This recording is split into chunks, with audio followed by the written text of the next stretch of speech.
একদিকে জ্বালানি সংকট আর অন্যদিকে লোডশেডিং সব মিলিয়ে রাঙামাটির পরিস্থিতি কেমন দেখছেন? দিনে কয়েক ঘন্টা করে লোডশেডিং হচ্ছে, বিস্তারিত জানাবেন। আর লোডশেডিং হচ্ছে সবচেয়ে বড় যে সমস্যাটি হয়ে দাঁড়িয়েছে সেটা হচ্ছে তীব্র তাপদাহ, যার ফলে গত কয়েকদিন ধরে যে গরমের যে হাঁসফাঁস হয়ে উঠছে মানুষ, যে গত শুক্রবার এবং শনিবার ২ দিনে প্রায় ৩৬.৫ ডিগ্রি সেলসিয়াস তাপমাত্রা ছিল। গতকাল প্রায় প্রায় সেটি ছাড়িয়েছে ৩৭.৫ ডিগ্রি সেলসিয়াসে এই তাপমাত্রা উঠেছে।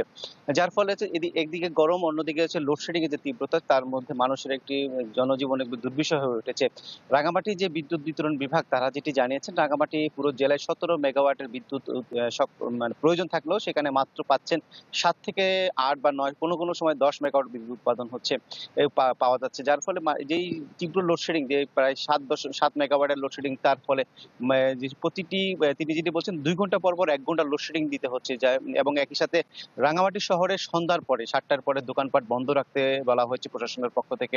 এবং মানুষের সাথে আমরা যেটি সাধারণ মানুষের সাথে কথা বলার চেষ্টা করছি, যারা বলছে গরমের মধ্যে এই লোডশেডিং, আবার অপরদিকে যদি বিদ্যুৎ সাশ্রয়ের জন্য সন্ধ্যার পরে মার্কেট বন্ধ রাখার যে কথাগুলো, তারপরে আসলে রাতের বেলা যে নির্বিচ্ছিন্ন বিদ্যুৎ পাওয়ার যে ব্যবস্থা, সেটি আসলে কোনোভাবেই পাচ্ছেন না। একই ফলে আমরা হাসপাতালগুলো দেখেছি, সেখানে যে বয়স্ক এবং শিশু রোগের রোগীর সংখ্যা বহির্বিভাগে বেড়েছে। হাসপাতাল কর্তৃপক্ষ যেটি বলছে যে তীব্র গরমের কারণে শিশুরা এবং বয়স্করা বেশি আক্রান্ত হচ্ছে। একই সাথে দুপুরবেলা থেকে দুপুর ১২টা থেকে ২টা পর্যন্ত অপ্রয়োজনীয় কোনো কাজ, যাদের কাজ তারা যদি কখনোই ঘর থেকে বের না হন, এবং একই সাথে যারা প্রয়োজনে বের হবেন অবশ্যই ছাতা নিয়ে বের হওয়ার পরামর্শ দিচ্ছেন চিকিৎসকরা। তবে বিতরণ বিভাগের পক্ষ থেকে যেটি বলছে যে চাহিদা আ চাহিদা চাহিদা চাহিদা একটু বৃদ্ধি পেলেই সেটি মানুষের যে দেয়া হচ্ছে, কোনোভাবে যাতে মানুষ লোডশেডিং এ কষ্ট না পান, সেই বিষয়ে তারা সর্বোচ্চ গুরুত্ব দিবেন বলে জানিয়েছেন। এই ছিল আমার কাছ থেকে রাঙামাটির সবশেষ।